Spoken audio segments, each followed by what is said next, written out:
there? Ron. Okay. Okay. Welcome all of you to the third Stories in Living Color event. Tonight you'll hear stories from two sets of paired tellers. The first two tellers have never even met in person. From their homes in California and Maine, they've been working on tonight's stories for a couple of months. First, by listening to one another's experiences and then developing their paired stories. The second pair of tellers both grew up in New York City, but they only met a few years ago at a storytelling festival in Virginia. And since they began working on their paired stories, they have learned much more about one another and one another's lives and experiences regarding race. Here to introduce the tellers and MC the show is Sheila Arnold. Sheila is a renowned storyteller, as probably all of you already know, and also the co-founder of the nonprofit Artists Standing Strong Together organization, formed to help support performing artists nationwide. So without further ado, I'll turn it over to you now, Sheila. Thank you so much, Rick. And thank you again to the Storytelling Association of California for producing Stories in Living Color. I am so delighted by what you are doing and the effect that it's having on people and that it's having on us as a beloved community of storytellers, and how we are step by step beginning to reimagine the world and create conversations and discussions that allow us to do that. So kudos to you, Rick, personally for beginning the process, and then for the Storytelling Association of California for backing you up to make that happen. Well, tonight I am super excited because both of these pairs are just amazing, and having the conversation with them has taught me so much. So I believe that we're going to hear about conversations and connections. I'm hoping that as you hear these stories, and then as we discuss afterwards, that you will have those two C's in your head: conversation, connection, and one additional C, community. And that will be part of the frame that you have around you. Well, let's get started. I know you're tired of me talking, and hey, I can honestly say I'm tired of listening to me. So we'll get started, and we're going to start with Kirk Waller from Pittsburgh, California. And Kirk has had a lifelong love of story and literature and performing arts, and he is a nationally recognized as a storyteller and is taught at the National Storytelling Festival. Currently, he is the director of storytelling at Stagebridge in Oakland, California, which I didn't know until I read this. And so I'm even more excited because I know he's doing great work there. And he also serves on the advisory board of the Marsh's Tell It on Tuesday program. And I am honored that Kirk and I have been both mentored by Diane Ferlot, and I've enjoyed getting to know him a bit for that. But I love hearing his story. So without further ado, Kirk Waller. Thank you so much, Sheila, and so much to Rick and Storytelling Association of California. And for all of you that came tonight, I hope you're not zoomed out. So I appreciate you just coming and sharing and listening. And I just love this opportunity, the idea of pairing storytellers from different backgrounds, in our case, from different parts of the country, to see what we had in common, because there's so much more than we do have in common that we have that's different. And so when I met with Stephanie, who you're going to hear right after me, we kind of talked a lot about just our lives and what we had in common. And one thing that kind of came out of that is our journeys. And so I'm going to share with you a little bit of my journey. Oh, and I have just a quick correction. I forgot, I need to update my bio, and I apologize to Sheila. I was the storytelling director at Stagebridge for just about a decade or so, so I was there for quite some time. Just left a little over maybe a year and a half, 2 years ago, and doing other adventures, but I just love my time there. Actually, I'm guest teaching right now, so I stay connected to them and just love them so much. But I wanted to make sure I gave proper respect. I believe it's Clara Kumunde is the current director at this time. So with no further ado, I'm gonna go ahead and jump into my story or my journey. I've been telling stories for quite some time, probably about 25 plus years. And I say seriously, probably about a good 15 to 20 years, somewhere in there where I'm out on the circuit trying to make a living doing this wonderful, crazy art form. And when I first got started, I made a very deliberate, conscious decision that I did not want to be just, in my words, another Black storyteller. I'm not sure exactly what that meant, but in my mind, it had something to do with kind of the stereotype of being a Black storyteller, telling Black stories, you know, being called on only at Black History time, right, to do those type of stories. And in my mind, I wanted to create my own style, my own niche, my own brand that was expanded in that from that. And I did tell international stories, still do stories from all over the world, different cultures, and have a lot of fun doing that. And one of my early influences in trying to shape the direction that I was going was a beloved storyteller and friend that most of you that are connected to storytelling may know, and that's Mary Gay Ducey. And we had a sit down one time early on. I remember her telling me that, you know, don't let people put you in a box. You tell the stories that only you can tell, the stories that speak to you. And so I took that to heart, and I began kind of expanding the stories from around the world. And actually, I think that was a tagline on my website for quite some time, you know, stories from around the world to take you far and away. And I didn't avoid African or African-American stories, but I definitely didn't just try to tell just those or only embrace those. And living in the Bay Area, I mean, that spoke to the diversity. I mean, we live in a hub of different peoples and different cultures. And so it was a great place to kind of explore that, telling stories from all over. And then I began to add my own style and added some physicality to it. As you see, I just kind of naturally use physicality and talk with my hands, but adding movement and mime and a lot of physicalness to my stories kind of added to that niche that I was trying to build. And then as Sheila alluded to, Diane Ferlat, a good friend and a mentor and an amazing storyteller. And she kind of helped push and shape and mold me and influence me. And probably one of the biggest ways was her musicality. If you've never heard her tell, please look her up. And everything about her is just musical and cadence. She has her stick, her rhythm that she does. She sings. She has Eric Pearson, who plays the guitar and banjo and accompanies her often. Matter of fact, Eric was the one who gave me banjo lessons. So she was a big influence in kind of shaping the storyteller that I like to think that I became. But there was something that was always drawing me, pulling me back to the stories of my people, the stories of my ancestors, those African and African-American stories from long ago just began to like pull and resonate. And I tried to get away from them, but I just couldn't. And there those old stories like Sundiata from old Mali, 13th century stories we're talking about. Just a quick excerpt in case you may not be familiar with this epic. Balafasili, who was the griot of Sundiata, that keeper of the culture. He began to stir the hearts of Sundiata and the warriors that great night before the battle when they were going back to old Mali. He stood up on a rock and he said, Sundiata Kieta, the lion prince of Sogolon. He who will become king, Sundiata Kieta, you are Mali. Sundiata Kieta, Mali had a long and difficult childhood like you. But now Mali, like you, is a full-grown lion, ready to defeat his enemies. Sundiata Kieta, you are Mali. And those stories just brought shivers down my spine. And they just spoke to me, and I fell in love with them. And then, of course, some of the older classics that may be more familiar, like John Henry, the steel driving man.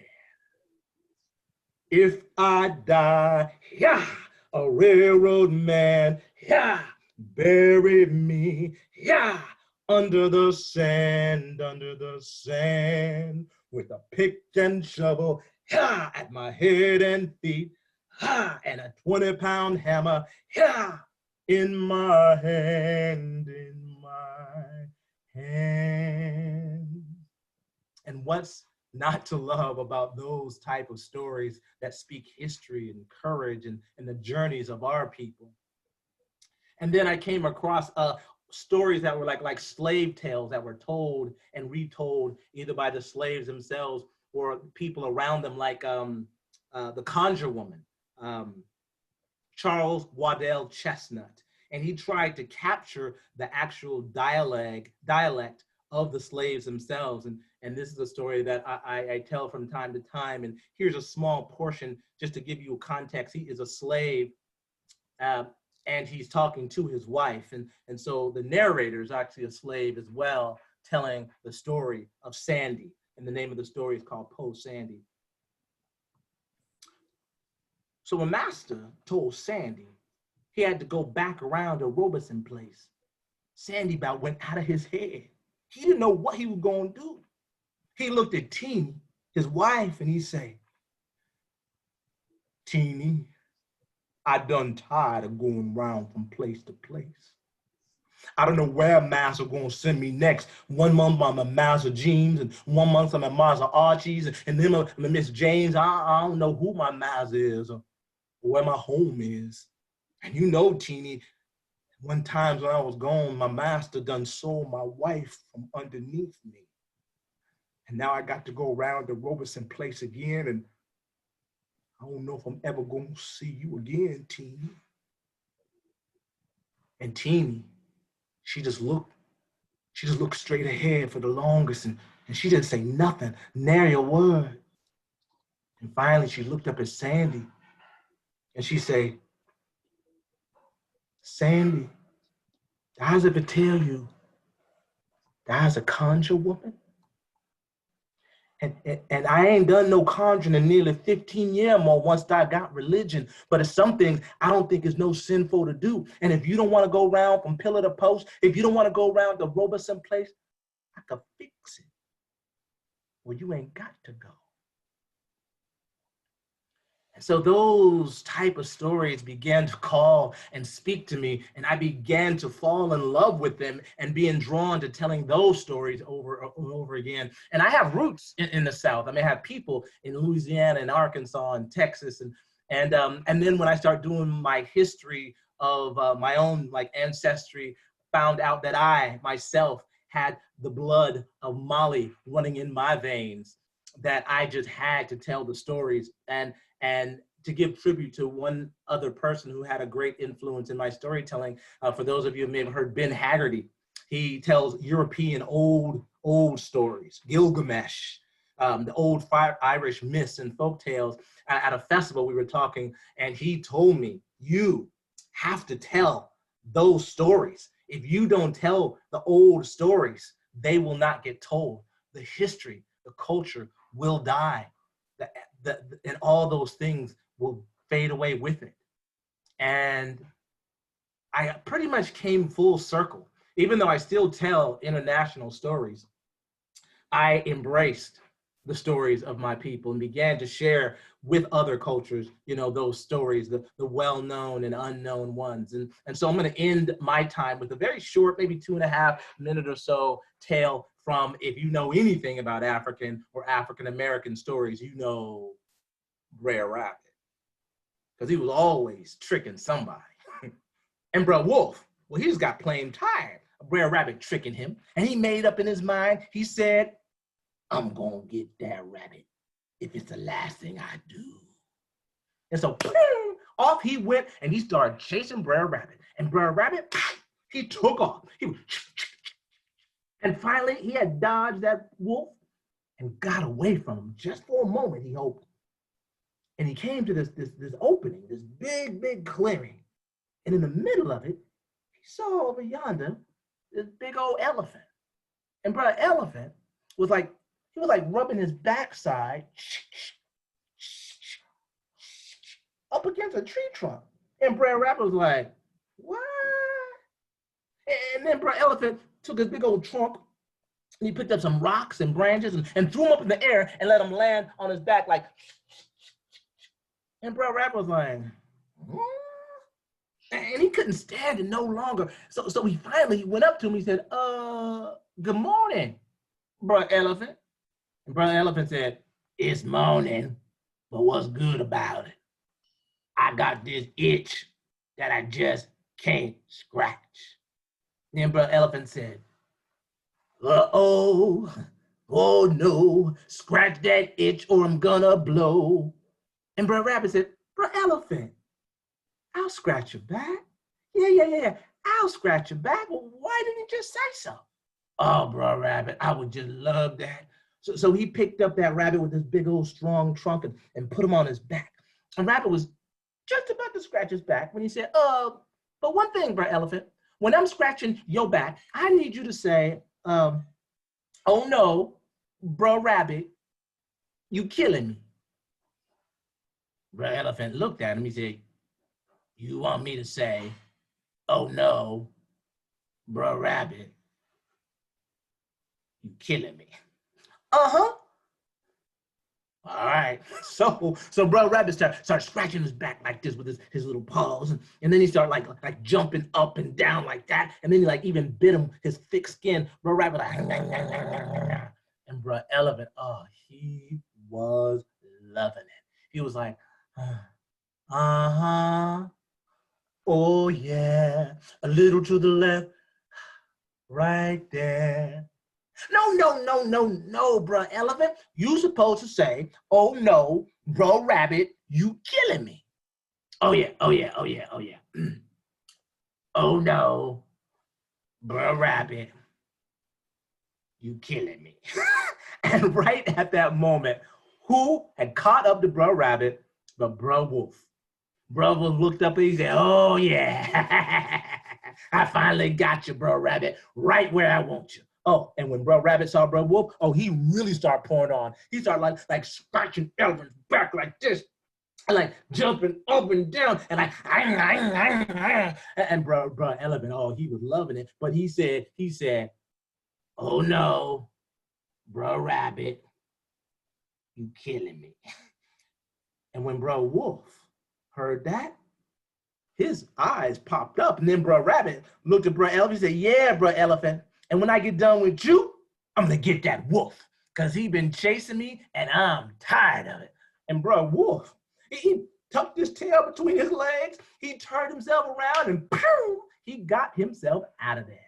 And that was the day that Bro Elephant made a new friend, and Bro Rabbit finally got rid of Bro Wolf. Thank you.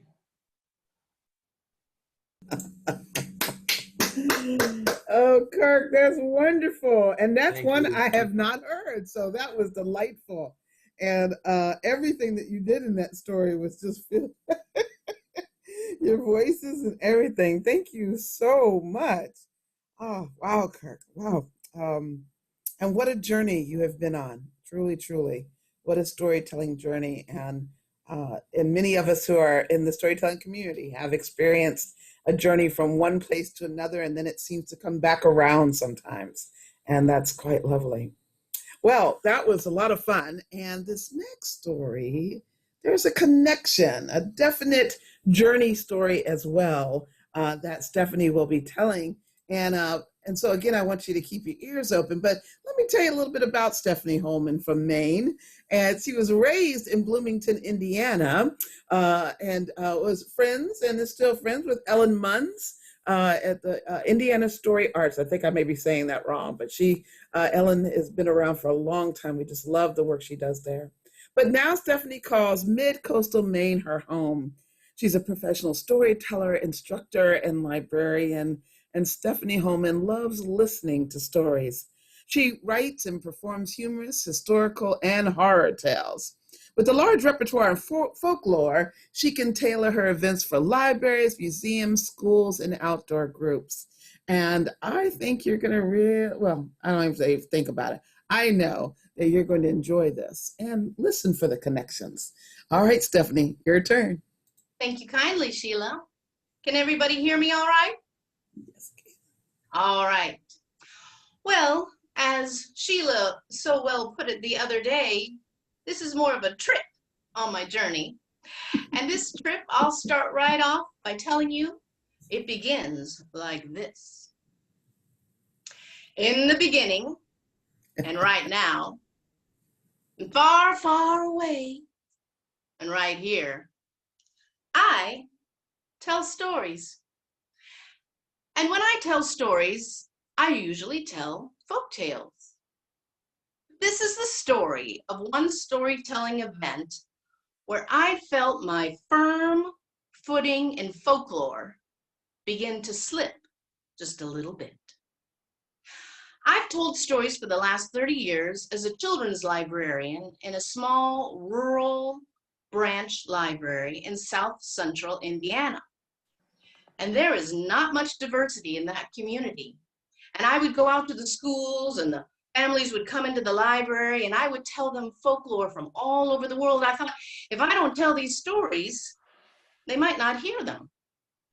But the other way I told stories, and still to this day, is as a traveling storyteller. And I was hired once, and this is what the story is about, to tell an hour away from that country, not so diverse library of mine.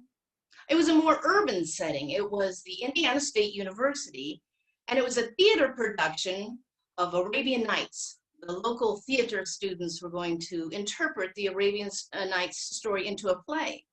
And I was hired as an extension program after the play to tell 3 short folk tales. And so I watched that play, so well done, and there was an intermission and the lights came up on my audience, and I was pleased to see that a large portion of them had remained for the second half. And the MC introduced me and I launched into my first short folk tale. Now, what I like to do when I tell a folk tale is I like to preface it. I feel strongly about citing the source and teaching about the lore of the folk that I am sharing. And so my first tale that day was an American tall tale. And I shared with my audience how these stories were truly born and raised in America as the pioneers and the settlers were heading west, and every day as they made their way further, they were seeing such grandeur, such beautiful things, that the storyteller every evening had tall work to do to make stories that would live up to what the people were seeing all day long as they moved and worked. And that is how the American tall tale was born. And I would ask my audience if they knew any tall tale characters. And of course, always it was mentioned that they knew Davy Crockett. But I would introduce my story. I'd say, oh, you know Davy Crockett, do you? But did you know he had a girlfriend? Yes, Davy Crockett was out hunting bear. And luckily for the bear, he had no luck. And so he felt obliged to take rest against a tree, and he leaned back against that tree and rested his neck in the crook of a tree made by the branches. And there he slept long, overly long, and he slept hard. And when he woke up, the sun was low in the sky, and his neck was stuck tight in the crook of that tree. Now, he was a strong man, and he fussed and fight and was just about to give himself up for a goner when a young woman towered over him, and she looked down at him and she said, "You got your head stuck, but I'll get your old coconut out of there, but only 'cause I want to. My name is Sally Ann Thunder and Whirlwind, and if you mind your manners, mister, you can call me Sally." And so I leapt into that tall tale and brought her home and transitioned into my next story over there at that theater that day. And I transitioned into a Native American story. And I prefaced it by saying that I am not Native American, and that this story was not going to be a religious or sacred story that I would not tell. This was a pourquoi story, a how, why things came to be. And so I began my story. I told how, in the beginning, the birds were naked. And not only was it chilly, it was embarrassing, because Creator had forgotten this small detail that was important to the birds. He'd forgotten to clothe them. And so they gathered in a council meeting, and they decided the one who could make it all the way up to the house of Creator, up by the sun, it would be Buzzard. He was scrappy. And so they prepared him, and he launched on his journey.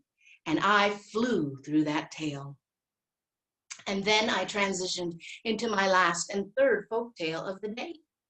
I let my audience know that I would be telling a Brer Rabbit story.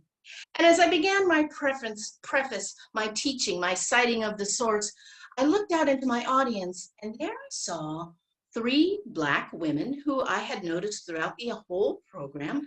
They had been enjoying my stories, leaning forward, open listening faces. But when I introduced the subject of a Brer Rabbit story, I saw their body language change. It appeared to me that they were leaning back and looking to each other, their bodies forming question marks. But I continued to tell about how I enjoyed a Brer Rabbit story and how I knew how important they were to African American culture, and how, especially during the times of slavery, how they were sustenance, but mostly they were empowerment and teaching tales. And I began my simple little tale of how Brer Frog was going to trick that old trickety Brer Rabbit. Oh yeah, Brer Rabbit's the trickster, all right. But this time, Brer Frog wanted to do the trick. And he had a plan. He invited all the animals to a fish fry. Brer Possum, Brer Fox, Brer Wolf, everyone except Brer Rabbit. Oh, he knew. Brer Frog knew Brer Rabbit would find out. And he knew that Brer Rabbit loved fish. He knew he'd be there. Sure enough, then night came. Everybody was seated at their tables, eating their fish, when Brer Rabbit, on the other side of the bushes, started up this howling and caterwauling noise that, well, nobody knew what it was. They didn't know if it was a monster or a ghost, and they all fled, leaving all that fish for Brer Rabbit to hop out and start eating. Brer Frog was out in the river, just his eyes showing, near a table that he'd placed on top of the water, just a wooden plank heaped full of inviting fish. Well, as I led my audience over in the story, over to the riverbank, and I was pointing out that floaty table and Brer Frog, I was looking out at those 3 women, and I was thinking to myself, as I told the story, I thought to myself, do they feel that I am appropriating their culture? On I told through my thoughts. I brought that Brer Rabbit out onto that floating plank, and sure enough, just as Brer Frog had hoped, it plopped over Brer Rabbit went splash into the water, and Brer Rabbit did not like water. He was screaming, "Help me, help me!" And Brer Frog said, "I'll help you, old trickety old rabbit, but only you clean up all the dishes."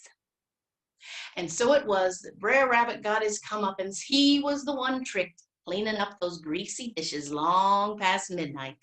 And I brought my story home, and we opened it up to discussion. The MC had built in a very important element in any program, the discussion. And I remember standing up there thinking, I want to ask the first question. I'm not shy, as you may have noticed, and I'm a librarian. We love information, and I had to know. I asked the 3 women, I said, did my choice of a Brer Rabbit story offend? And I'll never forget, one of them said, well, I thought it was my story. And another said, I'd prefer it had been told by a black teller. And the third said, so much has been taken from our culture. This too? And we talked briefly there, and then later in the lobby, we talked again. There was some other discussion of folklore that day in the discussion element. I don't remember much of it, but I do remember as we all went to our cars that day after the program there at the university, that I felt that I had listened, and I felt that I had heard. And I feel strongly that the moral of my little story tonight is that in any aspect of life, even in the line at the grocery store, you should build in time for discussion. Snip, snap, snout, my tale's told out. Thank you. Well done. Wow, well done. Thanks, I like friends. that. That was what? Snip, snap, snout. Snout. I like My that. tale's I told like out. that. Wow, I'm gonna have to steal that one. I'm gonna have to call you about that one and see what we can do. It would be my honor. Oh, that was wonderful. Those two stories, both about journeys. Why did you all, just a quick question for the both of you before we move to our next set of before we have a little break and then we'll go to our next set of storytellers. Why did you both choose story journeys? A trip and a journey, but why did you, what in your discussion that came up between the two of y'all, why did you all choose that? So about, a couple of minutes each, could we? You want to go first, Stephanie? Sure. I'd like to just say that often when you are trying to meet a new friend, make an acquaintance, come together on a project or to understand each other, you find commonalities. And we both found our commonality not only in our journey, which is similar length of time and desire to tell and teach and be involved in communities in this way, but we love folklore to do it. And so, and I in particular had this moment of hesitation in my folklore journey that led to the moral of my story, which I felt strongly about. Many goals for the Black Lives Matter movement, but one of them is to listen to each other. So that's where I came from. And Kirk's so nice and friendly and just genuine human being that it was easy to connect about a lot of things, but we really connected on our folklore journey. Yeah, and I would definitely piggyback on that. And so thank you so much, Stephanie. We got to stay connected. It was just wonderful working with Stephanie and seeing, the some of the commonalities we had. It was right away. I think Stephanie was the one who shared that story, that part of the story with the interaction with the three Black women. And one thing that we kind of unfolded as we were seeing where our stories intersect about folklore and just different journeys and how race kind of played into both of those in a way, was that there was no strong conclusion, and that we were both okay with the fact that in my situation, there's no definition of what a storyteller should tell, culturally, should or shouldn't tell. And in her situation, it was a discussion that she had with the women, not that it was right or it was wrong or what you should and shouldn't do, which I think is such a great symbol of what we're all trying to do now. Is not necessarily say, I'm right, you're wrong, but this is me and this is you. Where do our journeys intersect, and how can we find more bridges and more commonalities than differences? And so it was kind of a beautiful thing that unfolded as we told, and how we found out so much that we had in common. That's really beautiful. I really love the fact that y'all chose that as a place to connect. The folklore, yes, the journey part, and then the fact that you all could actually have that same conversation that Stephanie had, and to be able to have it with a new friend is really important, and brings out both sides of you all's walk in this, and the fact that you're listening to each other and listening to your audiences. And that's evident as well. And listening to mentors. Both of y'all listen to mentors enough to be able to do the work that you're doing. So that's really wonderful. Stephanie and Kirk, I am delighted that you all have gotten together, and I've already been told, so everybody will know this here, I've already been told by both of them that they are going to stay in touch with each other, which you can obviously see. It's great to see friendships begin, and I can't wait to see what they're going to do next together. It's going to be quite fun. Well, I think we're going to take a small little break. We're going to have about, you're going to get 4 minutes. Okay. 3. No, I'm teasing. All right. So come on back at about, according to my clock, because I'm on the East Coast, it would be 10:12.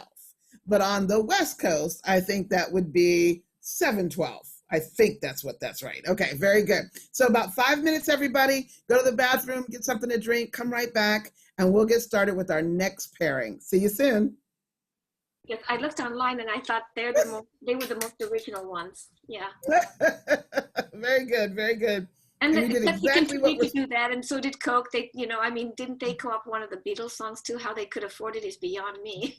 Oh my goodness. Well, there might not have been a time where it was expensive as it is now. It was a good. All right, everybody. I hope you're back because we're ready to get started. Let me turn off my little fan here, my little heater here. Unlike probably parts of the West Coast right now, we're getting a little bit of cool. Probably not as cool as down here in Virginia as it is over in Maine at this particular moment, but a little bit cool for us. So that is very exciting. Well, I'm glad to have you back. Is everybody here? Okay. So I'm going to let everybody go ahead and mute yourselves again. Welcome back. Hope you got your water. And we hear what is going to happen next. I'm so excited. These next two tellers are actually from my part of the world, from Virginia. Now, they're not right beside me, but I know them. I know one of them from a long time I've known him. And the other one is somebody new to me, but he's also lives in Virginia now. But as Rick implied earlier, neither one of them are from this area. They both, as youngsters, lived over in New York.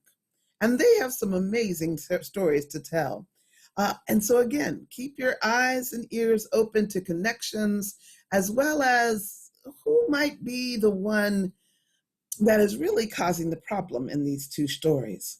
First, we're going to begin with Mr. Michael, I'm going to make sure I say the right last name, Michael Lewis from New York City by way of Fredericksburg, I think he's at right now.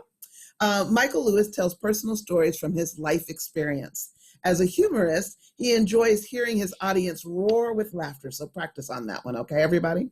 Other times, his hearers may shed a tear. Okay, I don't know which one we're going to get. His ultimate desire is to cause the listener to think. Michael is a caregiver by nature and a certified registered nurse anesthesiast by profession. He's a husband, father, grandfather, and lover of life. Welcome, Michael Lewis, to tell us a story. Thank you very much. Can you hear me? Good? Well? Excellent. And I appreciate all the stories I've heard. I am very new to the storytelling scene. I've told stories over the years, but very infrequently. And part of it is due to just my busy schedule at work. And that's, I'm hoping things improve in time where I can spend more time working on stories and getting to know other storytellers. Being new to storytelling, I'm not familiar with, the tales and the history of storytelling. And so I'm learning a lot today by just listening to everyone present. The stories I tell are from my own personal experience. They're real life stories. They're not something I heard from the past, but moments of time that just sort of ring a bell or are important to me, or I find humorous, or I find sad. This story might not make you giggle and laugh, but whatever is told, I hope it makes you think. And the story I'm about to tell is a story from my childhood. I guess sometimes in trauma, memories stick, it could happen at 10, but you're 65 years old and it's still vivid in your mind. And this is one of those stories. My sister is fast, very fast. I can still picture her running towards me from the distance, like the roadrunner fleeing Wile E. Coyote. Except the roadrunner never ran for its life with school books clutched to its chest. And it never had to outrun a mob of elementary school kids. My sister moves like a gust of wind. And when she blows by me, her books fly out of her hands like fallen leaves, flapping and tumbling near my feet. This is our Monday to Friday ritual. After the school bell rings, she runs and drops her books, and I pick them up and bundle with them with my own, carrying the cargo for 7 long city blocks to an upstairs apartment on Putnam Avenue in Bed-Stuy, Brooklyn. My sister, Myrna, is my twin. She's my only sibling. We live with our mother and grandmother.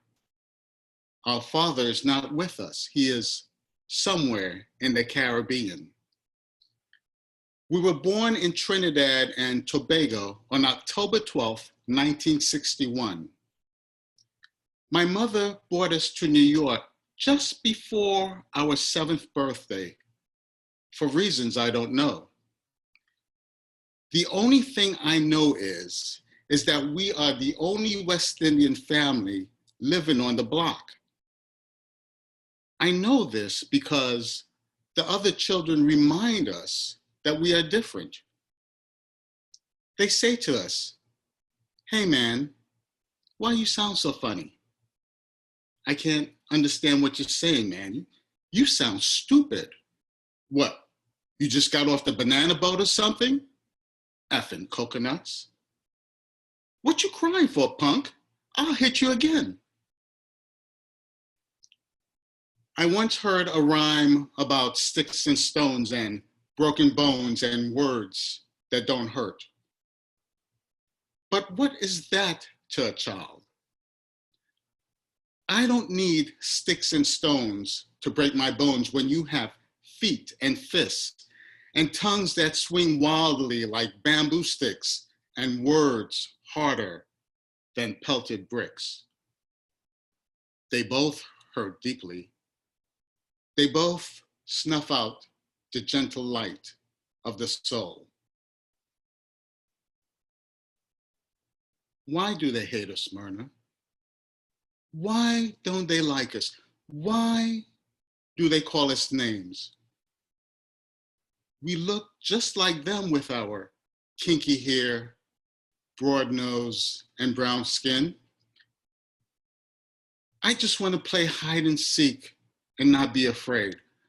I want to walk home with you after school, with you at my side, and not pick up your books and pretend to be invisible. My mama doesn't know that Myrna runs home from school, outrunning kids that curse and sharp nails and fists that scratch and hurt. She doesn't know that kids call us names or that sometimes kids hit us for no reason. I don't want her to know. She's very short, and some of the kids are bigger than her. And my grandmother is even shorter. I don't want them to hurt my mother or my grandmother, and I don't want my mom and grandma to worry. I have a few friends on my block and at school, friends that like me and don't push me off the fence or call me names. My sister has fewer friends than me. I don't know why some of the kids in school don't like her. Maybe she talks too much and don't know how to be invisible. Or maybe because she gets good grades and certificates and has many golden stars in the teacher's book. I don't know how many stars I have in my teacher's book, but I know how to be quiet. And I also know the importance of being average. And I also know that some kids like me because I remind them of a singer in the Jackson 5. And I think kids will like Myrna more if she looked like Michael Jackson. Sometimes at night, I wet my pillow and dream of dirt roads and shanty towns, of swaying coconut trees and mangoes falling to the ground, of the gentle Caribbean breeze and rippling green seas, of the tenderness of people back home who love me and do not laugh when I talk. I long for a place where I do not have to pretend to be invisible or walk home from school alone. That's the end of the story. Wow. Michael.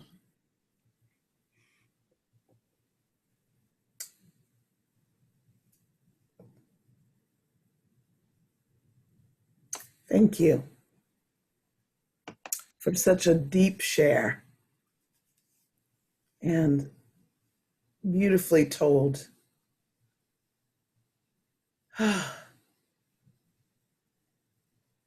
Beautiful.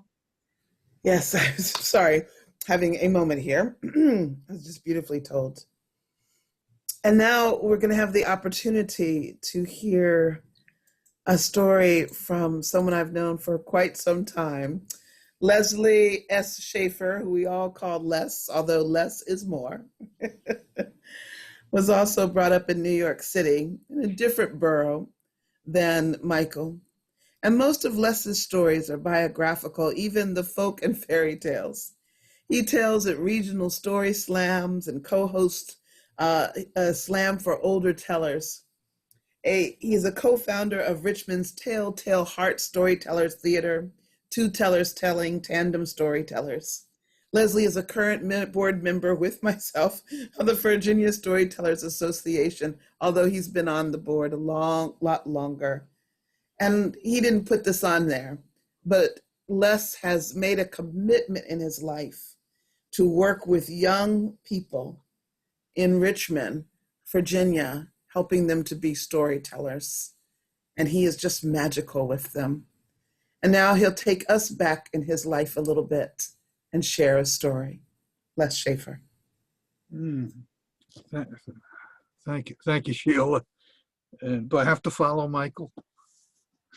Ooh. And you can do it with no problems, my friend. No, it was just some works of art just need to stand alone. Well, I've been even though I've been down in Richmond, Virginia, Virginia for really Les? most of my yes. Les, Yes. can you move your camera back?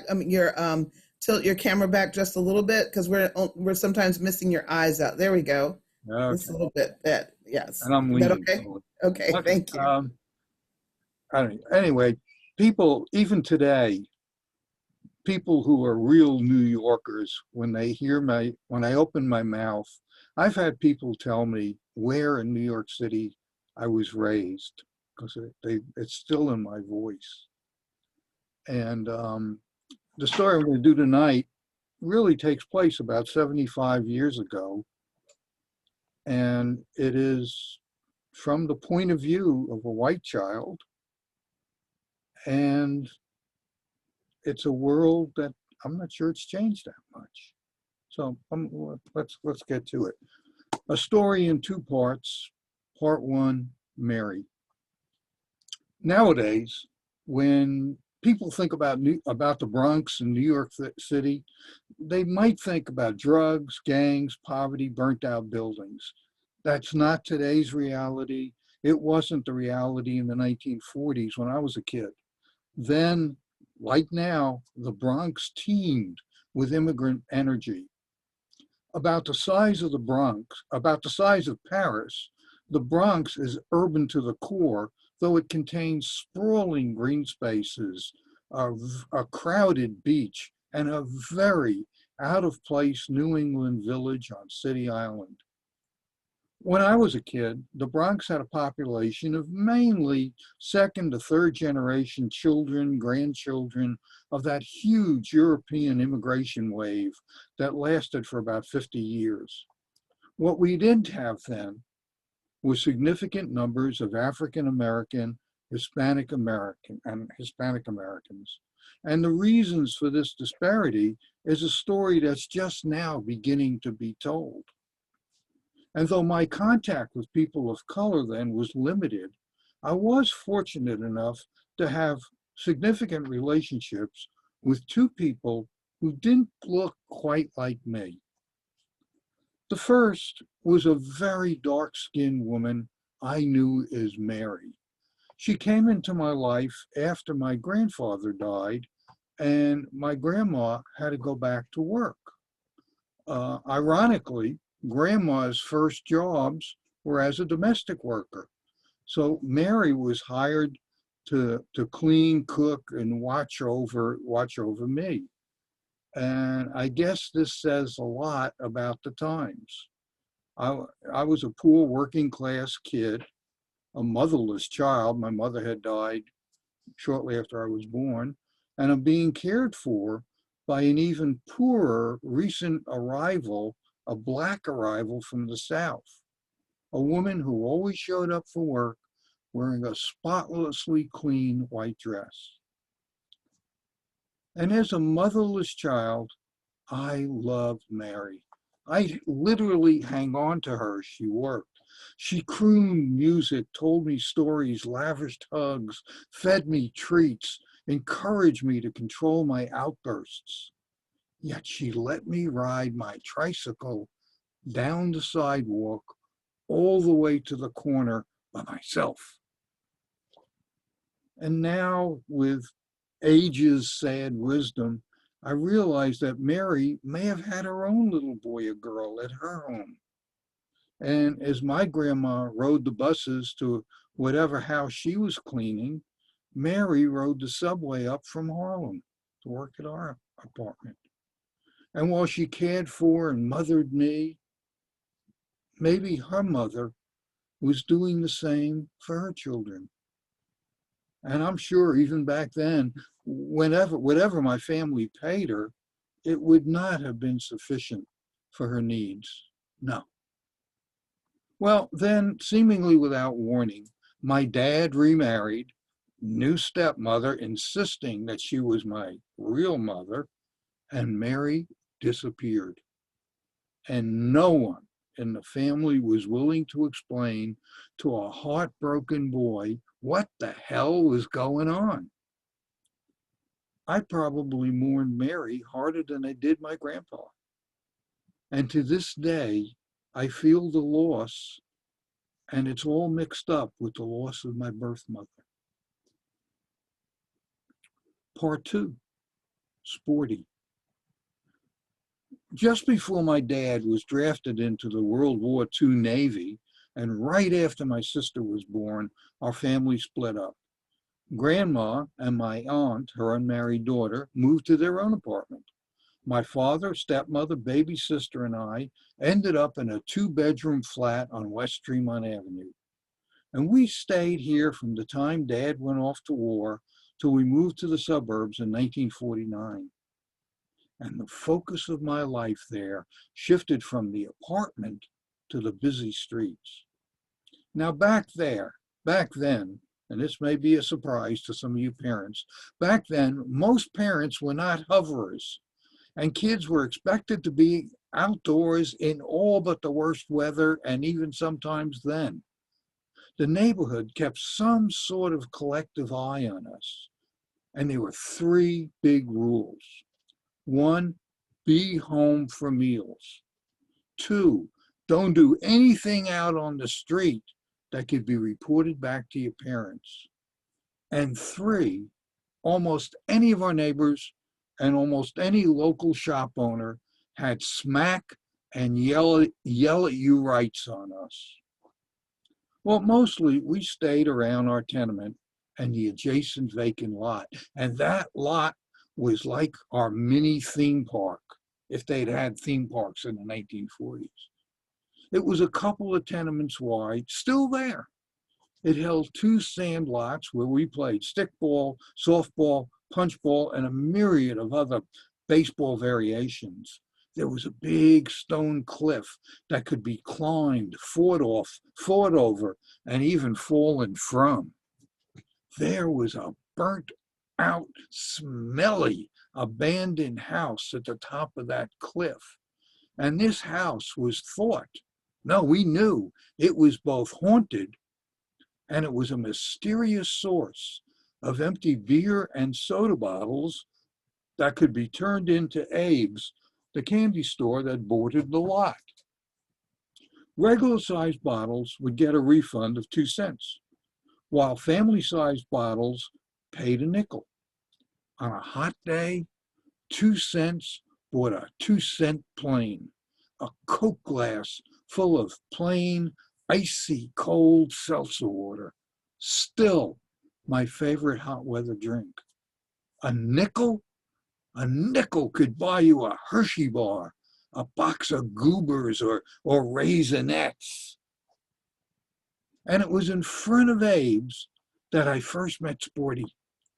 It was Sporty who noticed that my friend Sammy and I were committing a crime, and we were cheating Abe in the bargain. Sammy and I had figured out that we could collect the bottle refunds by a very simple stratagem. We'd wait for Abe to be busy or distracted. We'd sneak through the unlocked back door of the candy store where we would pull out a bottle or two from his pile. And then we'd boldly go around the front where we would exchange the empties for a 2-cent plain or whatever. The risk if you got caught, well, you'd be banned from the store for a while. But in a neighborhood that boasted at least one candy store on every corner, the reward was well worth the risk. So the skinny, young-looking, brown-toned teenager with big feet jammed into unlaced high tops had busted us. Was he Abe's secret agent? Was he looking to steal our stolen change? And what was a brown-skinned kid doing on West Tremont Avenue? There are brown-skinned kids in this world? In the Bronx? Who knew? But this exotic-looking kid did not turn us in. He was just curious over how we were getting into Abe's empty bottle cache. Then he made a request. He asked if we would go into Abe's and buy him a Coke. And he handed over a big, shiny quarter. Didn't see many of those on West Tremont Avenue then. And he offered to buy Sammy and I a Coke to share, which of course we did. And not questioning why, he didn't just go in and get the Coke for himself. And I'm ashamed to say that it took me years to figure out the simple reason. Sporty wouldn't. No, he couldn't. He couldn't buy that Coke for himself. And right now, tonight, I hope I don't have to explain this to any of you. So, this is how we met this teenager who asked us to call him Sporty, who never, in the 2 or 3 years that we knew him, never, ever told us anything about where he lived, whom we never thought to ask anything about how he might be living. He always seemed a little better dressed than us and was always wearing those clean, unlaced high tops. But Sporty allied himself with us in our never-ending war with the anti-Semitic kids who lived on the street behind us. And he seemed thoroughly versed in the politics of the Cedar Avenue gang, the closest real street gang in our area. He became the coach in all our varieties of ball games and introduced us to a primordial form of basketball using tenement fire escape ladders for hoops. Today, I'd say that Sporty was sent to be our basic training instructor in what came to be called cool. How to walk, speak, negotiate hostile environments, to never give away anything that might signal nervousness or ignorance, anything, but you're always seeming on top of whatever the situation, and how to be a friend, even in the most limited of situations. And never once do I remember ever inviting Sporty up to the family apartment. Because even with my narrow understanding about race, I somehow still knew. My parents may have talked a good game about equality, but I understood they were mostly referring to their own experiences with anti-Semitism. Their real feelings were only spoken in their Yiddish code. And I was always aware that this family of mine, they were the ones with the real power, the power to disappear my mother, Mary, or anyone else they wanted from their home. Eventually, like smoke on a breezy day, Sporty was gone. He just wasn't there. And all that's left are the memories, the regrets, and the story. I miss you, Sporty. And I miss you, Mary. Still and always and forever. Thank you.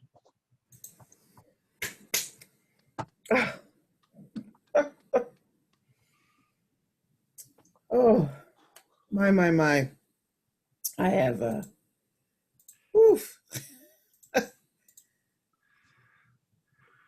All right, let me bring these guys in here so we can talk to them just a little bit. And I had to take my glasses off so I wouldn't see. I just, I'm supposed to be the very together MC. And at this moment, words are failing me. And for those that know me, that doesn't happen very often. These poignant stories that you two have shared about pain that sometimes came from your own, from those that looked like you, rather than those that didn't. Those are important stories too. Because a lot of us today are dealing with pain from those that look like us, like ourselves. And it can be confusing and scary and uncertain. And the desire to just be invisible sometimes is powerful. Both of y'all used that word, invisible, for you, Michael, and then making someone invisible less. What does that concept of being invisible mean to the both of you? That is not on the list of questions I was going to ask you. What does that concept of being visible mean to you? And do you think that that is still around today? You want to go first, Michael? Sure. The concept of being invisible is, I think it's still around. I think it's a way of surviving and fitting in. We have our social, the self we present to the world, and the person who we really are deep down. And in order to fit in, you do have to sort of hide sometimes what's really deep in your heart or how you think. When it comes to, at least for me as a child growing up, just like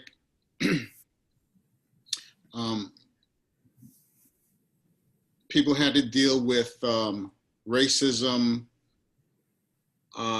in the 60s, 50s, 40s. It happened in the Caribbean too. For me, I experienced tribalism within the Black community. And so I had to assimilate. immigrants come to the US and they assimilate.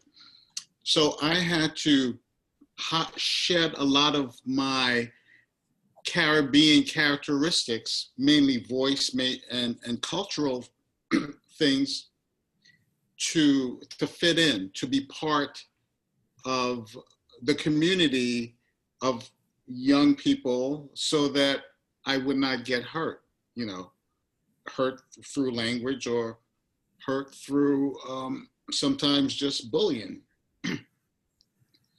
And so, so that's why when I see prejudice or racism, I always, I go, well, I experienced it within my own tribe, the tribe from the African diaspora, Mm-hmm.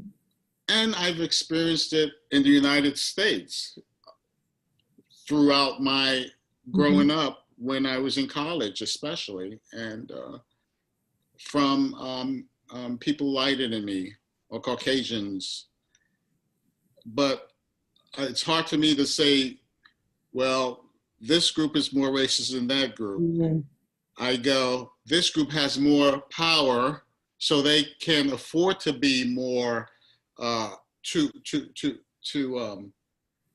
exert that power of, we are the majority, and so we can treat you anyway. But it comes from human nature, and unless we learn that, there's something in each of us that can be detrimental to our fellow man, love your neighbor as yourself. Unless we recognize it within ourselves, it's easy just to say, I am not like him or her. But once you recognize I am capable of that, I think you can have, I don't know, you can communicate, and maybe by sharing your pain, maybe, I don't know, hit something in their heart that might go, okay, I know where you're coming from. You're not saying it's all of us, you're saying it's every one of us. So let's do something about it, That's really powerful. Les? Mm. Well, let me just, I think Michael said it so wonderfully. Let me just add something. 2 summers ago, when we still had summer, the summer before last, Judith Honesty, who's my tandem storytelling partner, and I were doing a children's group at the Boys and Girls Club up in Church Hill in Richmond, Virginia, which is our part of our urban inner city, whatever, a neighborhood in tremendous flux right now with gentrification, but still a huge core population of impoverished Black people. And we ended up with a group of girls who were, I think they were probably from 4th to whatever the second year of junior high school is, middle school. So it'd be like 4th to 6th, 7th grade. Yeah. And the thing we realized was these girls had no voice. They had the voices they could copy from the media, radio, music, social media, movies, TV, da-da-da-da. They weren't their authentic voices. And attempts to use their own voices were getting smacked down. And they were getting smacked down by the larger society, and they were getting smacked down within their own community, because you're supposed to be seen and not heard. And so we spent the summer with them working on opening ways to find your voice and express that voice. And isn't that the first time I've seen that? I started out in midlife. I guess it was in my 40s. My life was really a mess, and I went back to school and ended up becoming, them that can't become therapists. And I became a therapist, and I was working with initially with violent families, And it was also there where the children and the women had their voices stifled. And the men who were abusing them also had their voices choked because the society would not have taken away the voices. I mean, that's one of the things we do when we oppress. The first thing you do is you throttle the voice. And so African people, we call African Americans, I don't know if that's whatever the right term is anymore, what we should say, who for 400 years were not allowed to use their voices. Immigrants who came from Eastern and Southern Europe, in some ways, were not allowed to use their authentic voices, although they could pass. Once you learned how to speak English, you could pass into the general population. But I think this is a huge error. I think this is a huge issue. And I think we as storytellers, every time you get up and tell a story, you're demonstrating how to use your voice. Mm. When you tell these Brer Rabbit stories, this is a character living under the most abysmal situation, and coming out of the most abysmal situation you could imagine. And Brer Rabbit becomes the voice, becomes one of the voices you could hear and that could get through. And he's a lesson to all of us, I think. I'll stop. Amen. Well, I am blown away by the fact that you all have shared those New York voices and the types of stories that you have told that have truly caused us to think and to watch our words, to help people, to remind us that people should not be invisible and that we sometimes need to actually look at people and hear them for where they are. It's often easier sometimes for us to just kind of, if we just to not look, just to not look for those who don't have a voice. And I think sometimes we have to look for them. We have to physically look for them and then be there for them and with them. And I think that's really important. Wow, this has been a great evening. And I just wanted to see if there was any questions. So I'm going to look over here first and see if there's any questions that are over here that I need to make sure they're asking. And wow, guys, these are such great stories. All right, well, I don't see any questions for everybody. So I'm going to ask a question of everybody here for just a second, all of our storytellers. And I don't know if you can see that I'm adding them on as spotlights up here on this page. I have no idea, but I can see them really well right now. They're all 5 in front of me. So this is really nice. Thanks for taking that over. Yeah, that was Shags, who was like in charge of the tech, and I just kind of just walked right in there as if I'm in charge. So sorry about that. I am not invisible enough sometimes, and so I apologize, Shags. No, I love it. Go for it. So I have a question for all of you. You all had great discussions with each other. You can tell you did. You really had talks. What kind of thing what did you all talk about when you came together? What were some of the first things? And what do you think it would take? What do you think is necessary in discussions for people who want to do something like this? Well, let me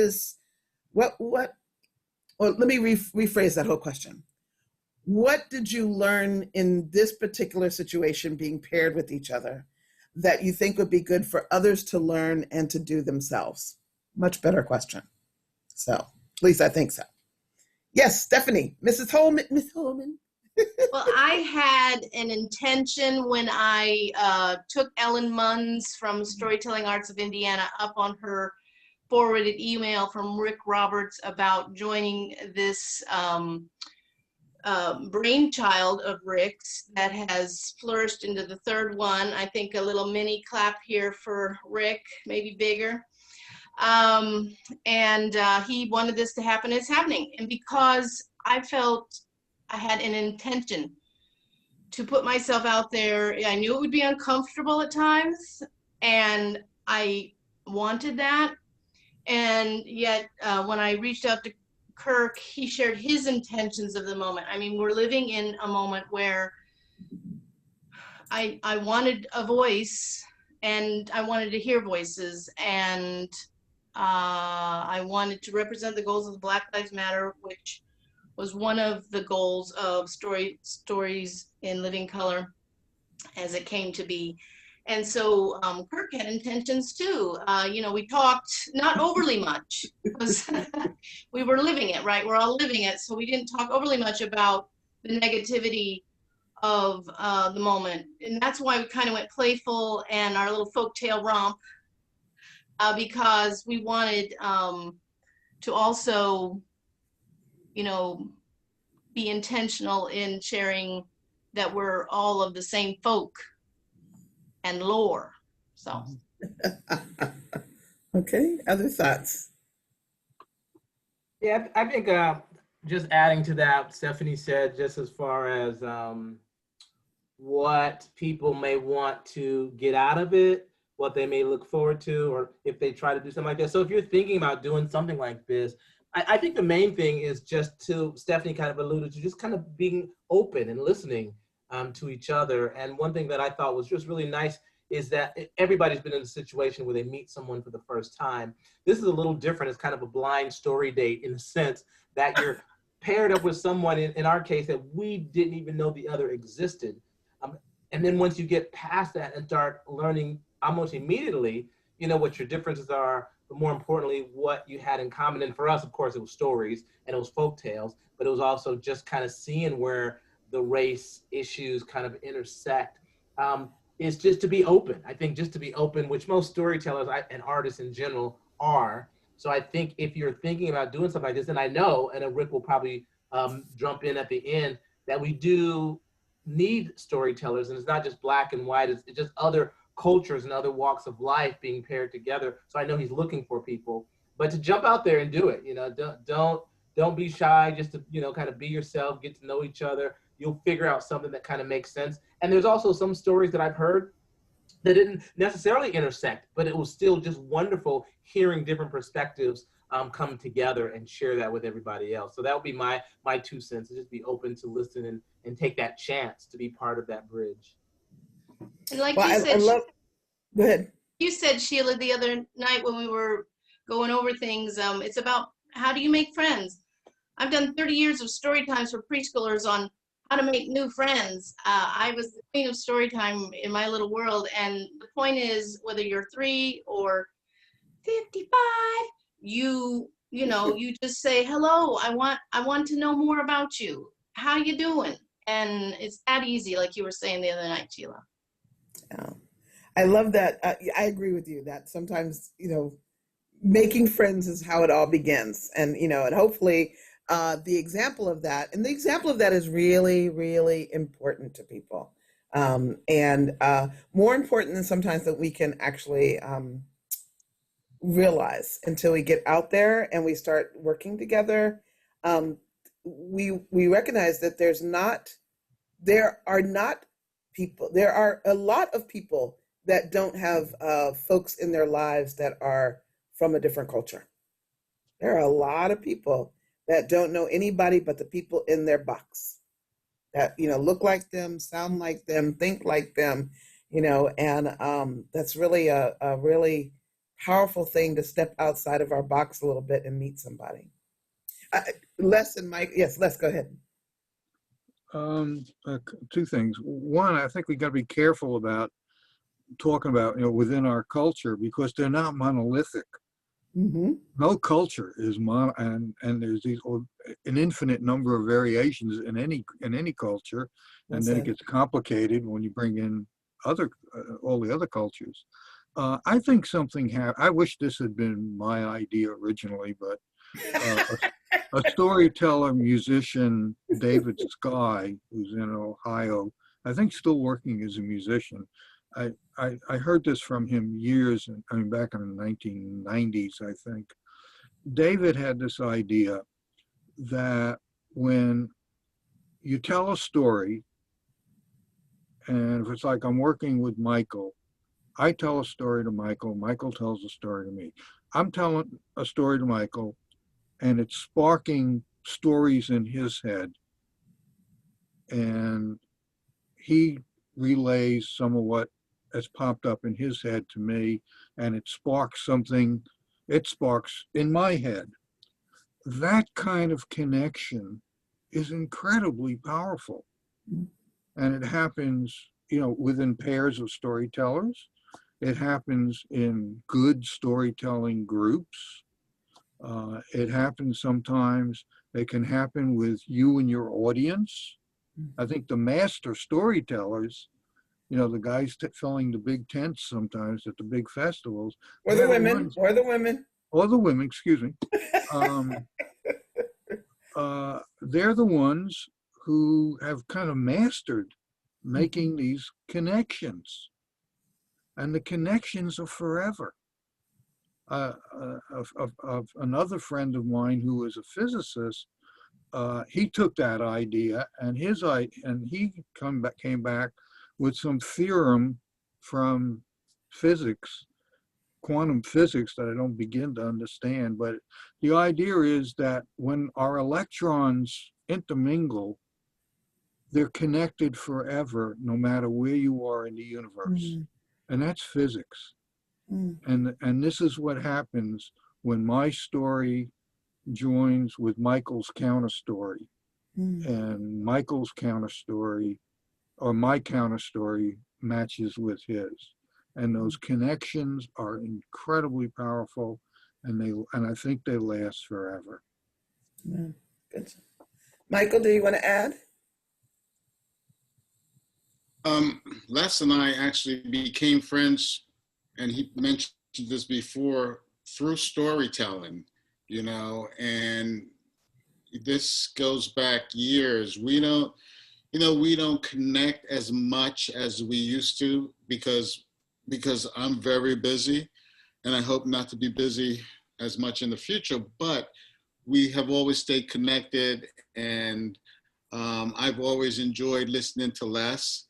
And I learned from him. He's very calm. If you see him in real life, he's just a calm, and he's just spontaneous and able just to share a story. And I never sense any nervousness, and he's quite entertaining. And he invited me to speak at one of his Valentine's Day shows at a theater twice, and it was, both shows were outstanding. But that's how our friendship began, through storytelling. And I hope it continues,